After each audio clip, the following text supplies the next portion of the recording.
नाशिकच्या गंगापूर धरणातनं पाण्याचा विसर्ग वाढवण्यात आल्याने गोदाघाट परिसरात आता पाण्याची पातळी पुन्हा एकदा वाढू लागलेली आहे।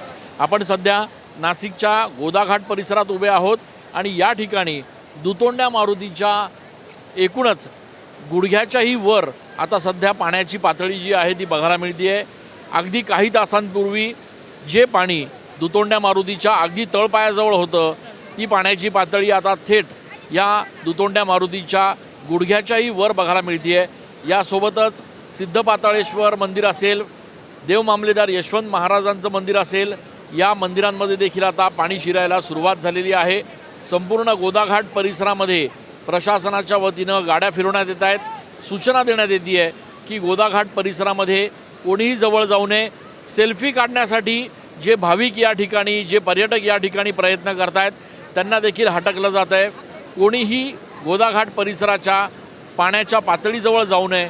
गंगापूर धरणातनं पाण्याचा विसर्ग वाढवण्यात आल्याकारणाने आता पाण्याचा जो प्रवाह आहे तो देखील वाढतो आहे आणि त्यासोबतच पाण्याची पातळी देखील झपाट्यानं वाढती आहे। त्यामुळे या संपूर्ण परिसरात कोणी वाहनं देखील आपले लावू नये अशा पद्धतीच्या सूचना प्रशासनाकडून देण्यात आलेल्या आहेत। त्यासोबतच या संपूर्ण परिसरामध्ये पार्किंग केलेले वाहनं देखील तात्काळ काढून घ्यावेत अशा सूचना प्रशासनाच्या वतीनं येणाऱ्या पर्यटकांना आणि भाविकांना दिल्या जात आहेत। कॅमेरा पर्सन आकाश येवलेसह मी चंदन पूजा अधिकारी TV9 मराठी।